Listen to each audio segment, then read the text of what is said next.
Graça e paz, irmãos, da parte do nosso Deus, nosso Senhor e Salvador, Jesus Cristo, amém?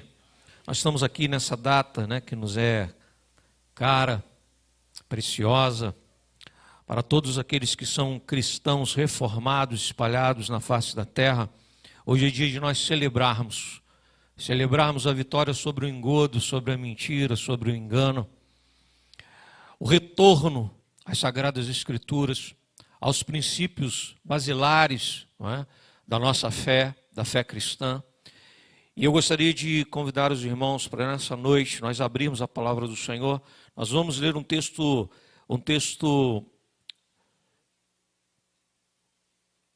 muito conhecido. Eu quero que você abra a tua Bíblia aí, em Atos dos Apóstolos, falando sobre a igreja primitiva, a igreja que andava segundo os princípios do Senhor, e como ela andava dentro daquilo que era o propósito de Deus para que a igreja, edificada por Cristo, pudesse avançar cumprindo cabalmente a sua missão. Diz assim, lá no capítulo 2, a partir do verso 42 de Atos, nós leremos até o versículo 47. Diz assim a palavra do Senhor. Eu lerei, os irmãos acompanharão. E perseveravam na doutrina dos apóstolos e na comunhão, no partir do pão e nas orações.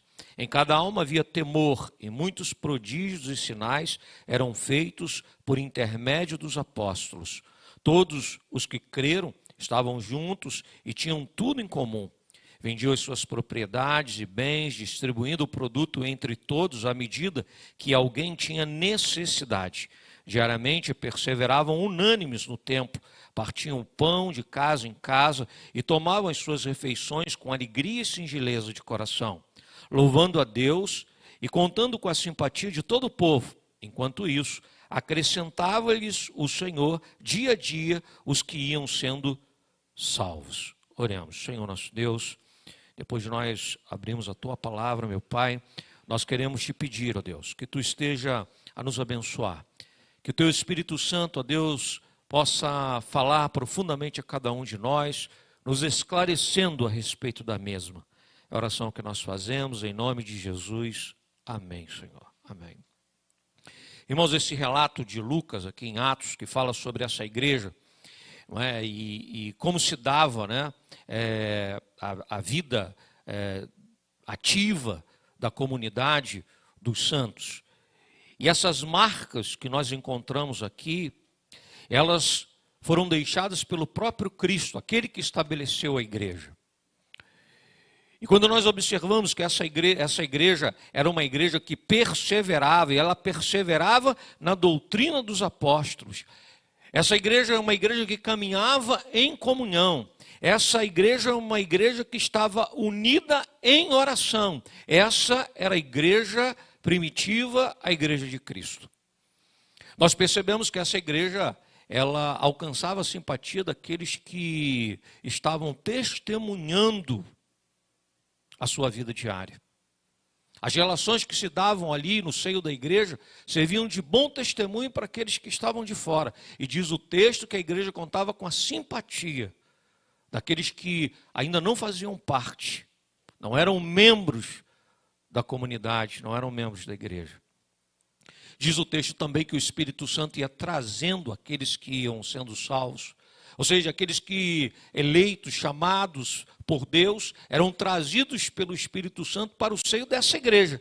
Uma igreja que perseverava na palavra, perseverava na doutrina, perseverava na comunhão, perseverava na oração. A unidade em torno de Cristo Jesus. Mas nós percebemos que essa igreja que caminha bem, ela caminha bem porque ela está firmada naquilo que está estabelecido na doutrina dos apóstolos. Porque, na realidade, a igreja, quando ela se afasta dos princípios basilares da fé cristã, ela passa por grandes dificuldades. Devemos ter, nessa data, a consciência de que nós não podemos nos distrair. Porque a igreja da Idade Média, a igreja após Constantino, a igreja que se torna a religião oficial do Império Romano, ela se afasta da vontade de Deus e deixa de ser e deixa de apresentar essas marcas, essas características que estão presentes na igreja primitiva em Atos dos Apóstolos, não é verdade? É isso mesmo. Então isso deve servir de alerta para nós, porque hoje ainda nós podemos nos afastar. Nós podemos deixar de entender que é preciso perseverar baseado na palavra. Nós não enfrentamos as dificuldades, e a igreja reformada precisa estar sempre atenta a isso. Nós não enfrentamos as dificuldades a partir de estratégias humanas.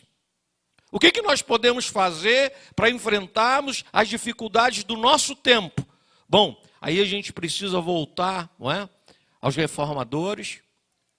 Nós precisamos voltar aos pré-reformadores. Nós precisamos lembrar de como esses homens agiram em oposição ao engodo, ao engano, à mentira, para que nós possamos continuar esse legado e não nos apartarmos da vontade de Deus. Quando nós chegamos no dia 31 de outubro, nós lembramos daquele marco de 1517, há 507 anos, quando o monge agostiniano Martinho Lutero fixou nas portas da igreja de Wittenberg as 95 teses contra as indulgências papais. Mas a gente não pode esquecer que esse movimento é um movimento que se inicia muito antes, ainda no século XIII, com John Wycliffe. O clérigo inglês se levantou contra o papado, ensinou, escreveu, professor em Oxford, alguém relevante. Ele traduziu a Bíblia do latim para o inglês. Veja, da mesma forma que fez Lutero, tantos anos depois, para entregar a Bíblia na mão daqueles que podiam ler, para compreender os ensinos de Cristo Jesus, sem serem tutelados por aqueles que eram detentores do conhecimento, da leitura, os tidos doutores, teólogos. Mas ele, como teólogo, também se levantou contra. Denunciou os erros do papado. 12 anos depois de sua morte, as suas ideias foram condenadas. A igreja percebeu que aquelas ideias, elas dariam fruto. Aquelas ideias iriam avançar, mesmo depois da morte daquele guerreiro de Deus. 12 anos depois, o Papa, então, condenou Wycliffe como aquele que propagava heresias. O seu túmulo foi violado, os seus restos mortais foram tirados do túmulo, foram queimados e foram jogados em um rio, para que ficasse marcado que todos aqueles que bebessem nessa fonte iriam passar pela mesma condenação. Essa era a propaganda de terror, de opressão.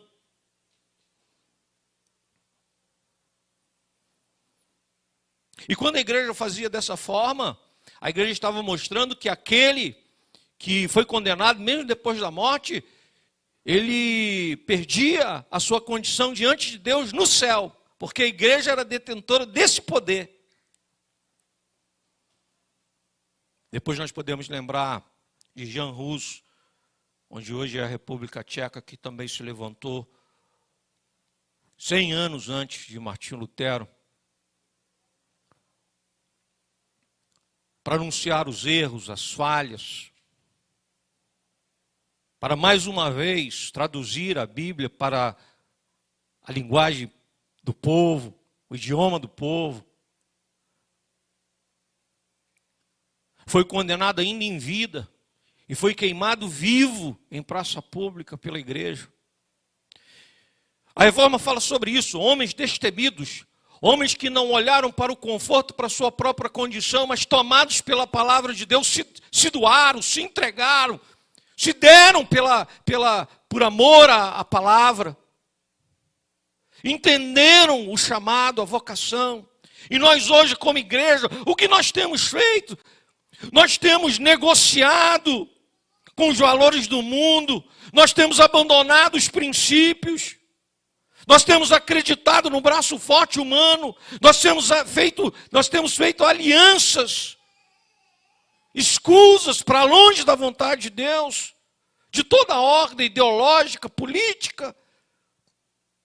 Esses homens disseram não, esses homens se posicionaram, esses homens andaram segundo a vontade de Deus. Bom, como Deus não trabalha no improviso, tudo isso já estava marcando, tudo isso já estava fomentando, tudo isso já estava alimentando homens que vieram posteriormente, impactados por essas ideias que já haviam sido lançadas como sementes férteis. Esses homens se levantaram. Certamente, quando Lutero foi para a carta de Paulo aos Romanos, ele já foi para a carta de Paulo aos Romanos com essas ideias, plantadas pelo Espírito Santo de Deus, acerca daquilo que era verdade.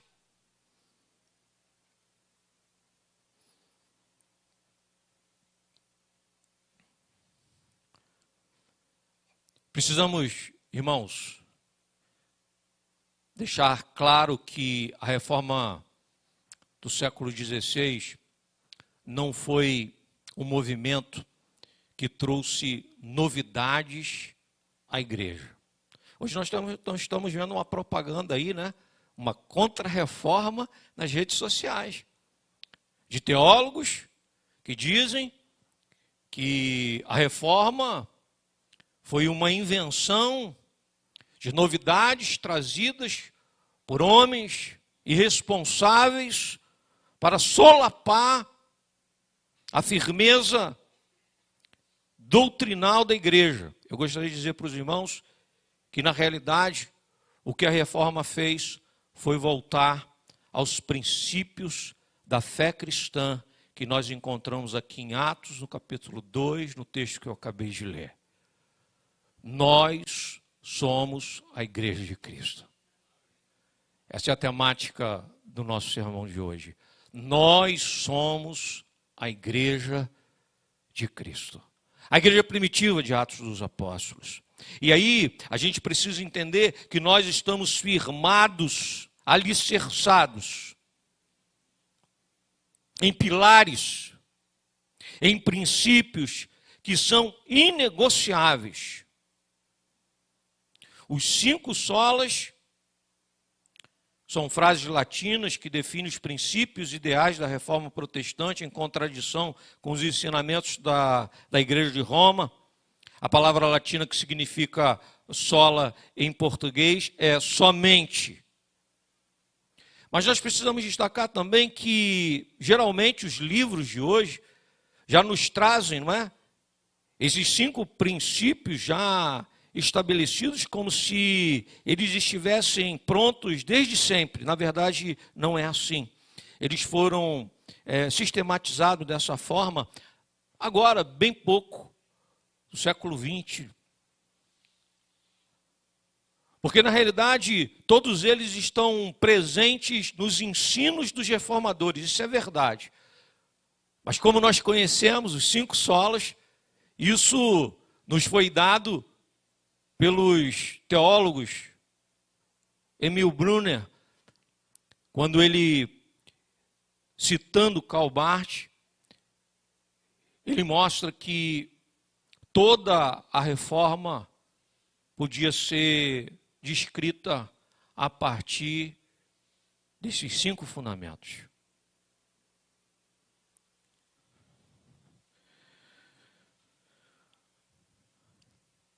A igreja de Cristo está fundamentada, irmãos, nesses princípios inegociáveis. Sola Escritura, a Bíblia é a palavra de Deus inspirada, inerrante, infalível e suficiente. É a nossa única regra de fé e prática, a palavra de Deus. E quando nós falamos sobre a Bíblia, nós devemos reafirmar que ela não pode ser julgada pela cultura, nem mesmo validada pelos concílios da igreja. Veja isso. Olha o que eu estou dizendo. Ela não pode ser validada pela cultura. Vamos fazer uma releitura da Bíblia. A partir de quê? A partir das novidades que estão à nossa volta. Então nós vamos retornar à Bíblia e nós vamos tentar fazer uma leitura fora daquilo que está estabelecido, levando em consideração a cultura à nossa volta. Isso é negociar com a verdade. Isso é abrir mão de um princípio basilar. A Bíblia é a nossa única regra de fé e prática. E nem os concílios têm poder para determinar, os concílios da igreja, para determinar o que é certo, o que é errado, fora daquilo que está estabelecido nas Sagradas Escrituras. Isso é fundamental a gente pensar. Não está na mão do pastor André, não está na mão do conselho dessa igreja, não está na mão de liderança humana determinar nada que esteja fora daquilo que está estabelecido, preceituado nas Sagradas Escrituras. É disso que trata sola Escritura. A palavra de Deus está acima da tradição, das confissões, dos catecismos, das decisões conciliares. Sua mensagem não precisa ser atualizada e nem ressignificada, que é uma palavra que está sendo usada hoje, né? Precisamos ressignificar a Bíblia para poder ficar bonitinho, para ficar palatável, para ficar simpático às pessoas que estão lá fora e à demanda da nossa cultura. Irmãos, o que nós pregamos é a palavra de Deus. Lá, quando Lutero ele expõe, não é, essas verdades, e Calvino, depois que é o sistematizador da reforma, João Calvino, a gente precisa perceber que eles deixaram bem claro que a tradição da igreja não está em pé de igualdade com a Bíblia. Na igreja de Roma, a tradição está em pé de igualdade com a Bíblia. O que disseram os nossos pais? O que os nossos pais fizeram? Qual foi o exemplo que foi deixado pelos nossos pais? E a reforma está dizendo, não importa o que eles fizeram, porque se eles fizeram para longe da vontade de Deus expressa nas Sagradas Escrituras, tudo isso deve ser prontamente desconsiderado. A tradição, com o mesmo peso da palavra, a reforma diz, sola Escritura. Sola gratia, a salvação é totalmente pela graça. Não somos salvos por aquilo que fazemos. Nós acabamos de ler o texto, não é? Agora, a carta de Paulo aos Efésios, na liturgia do nosso culto. Não pelas obras, não pelo que eu possa apresentar, o que eu possa fazer, não por aquilo que está no domínio das minhas mãos. Não, as rédeas não estão nas minhas mãos. A reforma diz o seguinte, que é pela graça que nós somos salvos. Não pelo fazer, não pelo operar. A gente vai lembrar dos terrores das cruzadas, não é? Se você somar todas as cruzadas, os movimentos que foram levantados pela igreja, nós vamos perceber que, e os historiadores dizem isso, o maior exército que já marchou sobre a face da terra, em todos os tempos. Se você unir todos os movimentos, aqueles soldados, eles eram arregimentados com uma promessa. Se vocês trabalharem, matarem e destruírem, em nome da igreja, os nossos inimigos, vocês terão garantia de vida eterna.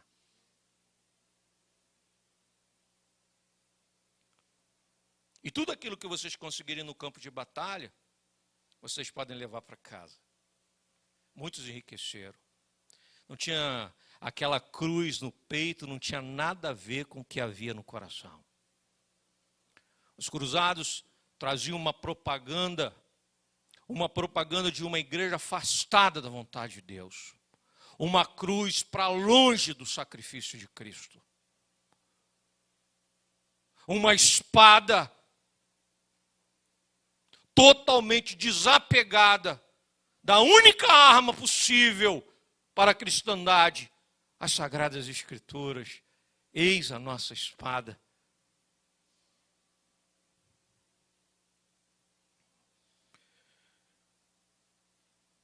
Graça, misericórdia.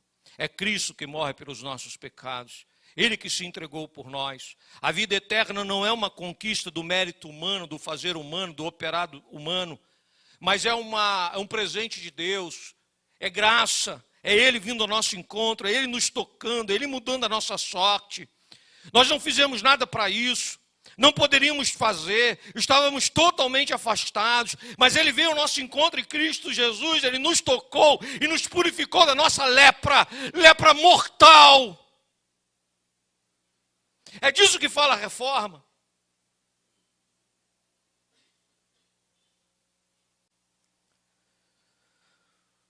Sola fide, a salvação não é pelas obras nem pela fé, mas pela graça, mediante a fé, para as obras. Olha que maravilha. Vamos repetir de novo? A salvação não é pelas obras, nem pela fé, mais as obras, mas pela graça, mediante a fé em Cristo Jesus, para as boas obras. Nós praticamos boas obras porque fomos alcançados pela graça.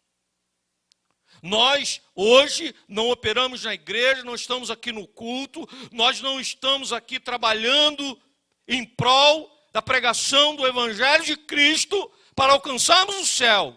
Nós estamos aqui porque nós fomos alcançados pela graça. Eu saio de casa às terças para a oração, você sai de casa e saiu hoje novamente às quintas, porque nós fomos alcançados pela graça. Eu estou nesse púlpito pregando, eu estou aqui mais uma vez ministrando o dom que o Senhor me deu, porque fui alcançado pela graça.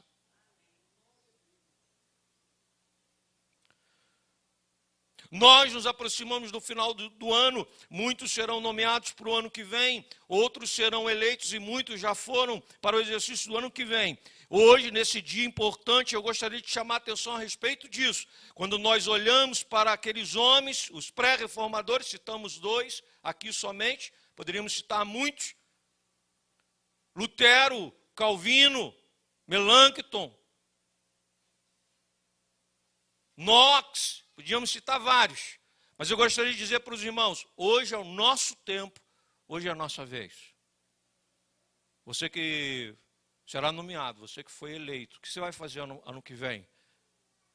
Você vai deitar na eleição?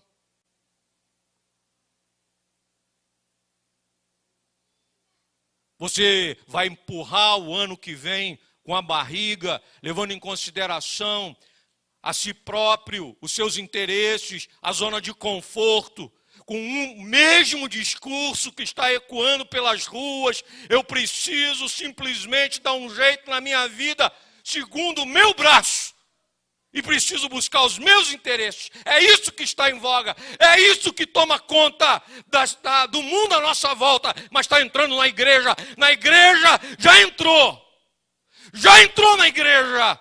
É a luta toda terça-feira, toda quinta-feira, toda vez que subo nesse púlpito, porque o Senhor tem nos chamado para dizer que homens do passado não olharam para os seus próprios interesses, mas colocaram em primeiro lugar a vontade de Deus. E por isso que você está aqui hoje, e eu também. Por isso você traz uma Bíblia na tua mão, por isso que hoje você ora em casa e sabe, tem a certeza e a convicção de que no céu Deus te ouve, porque você ora em nome de Jesus.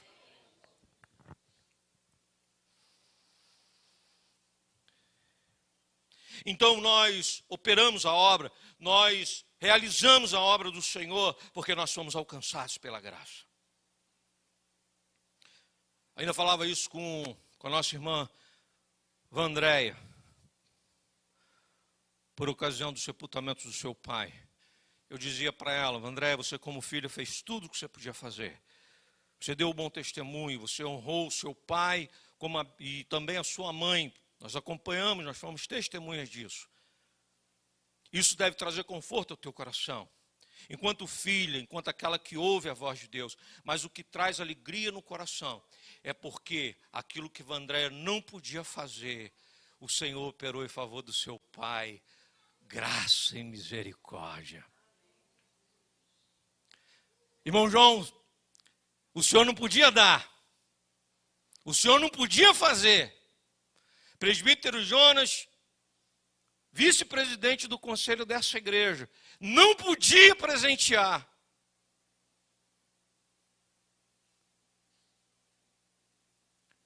Mas o Senhor presenteou seu Valdemar, entregando Cristo Jesus na cruz do Calvário.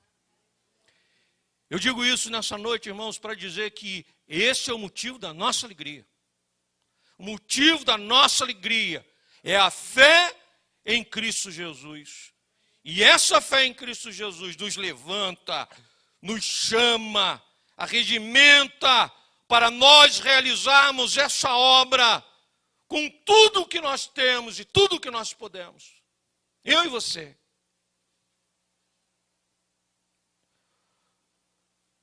Solo Cristos, somos salvos por Cristo Jesus e apenas por Ele. Não é Jesus e mais alguém.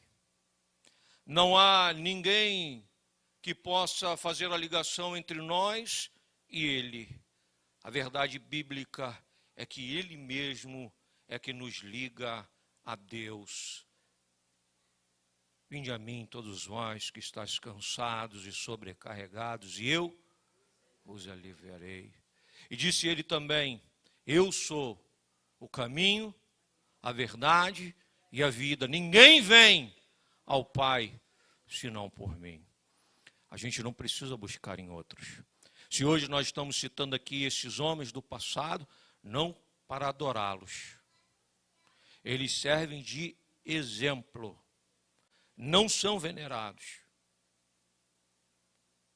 Eles são um testemunho vivo diante dos nossos olhos e a história registra o operar de Deus através daqueles homens. Mas sabe para quê, irmãos? Para dizer para você hoje, para você que veio aqui, para você que nos acompanha pela internet, o mesmo Deus que operou em Lutero, Calvino, é o mesmo Deus que continua operando na igreja agora.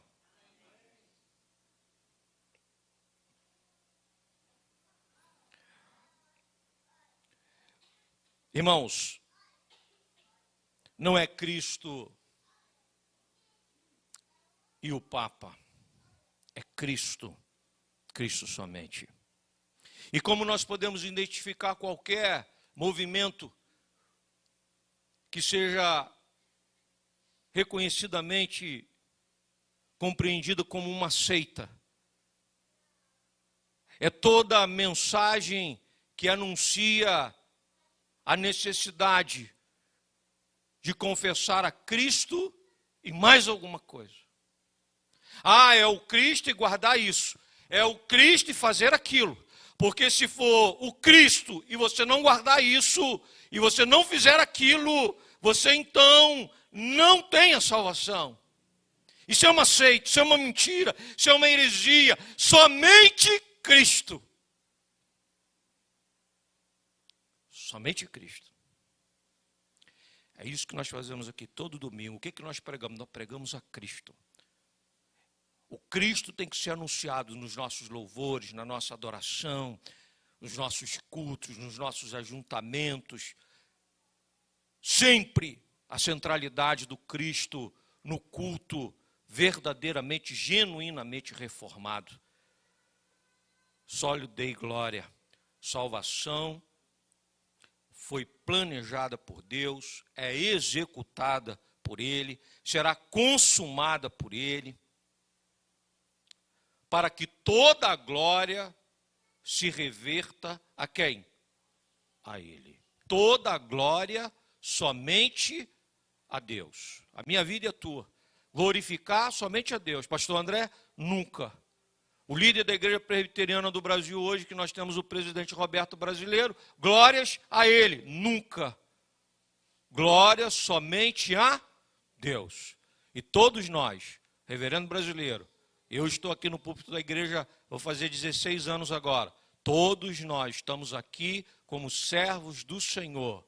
Estamos anunciando toda a glória somente a Deus.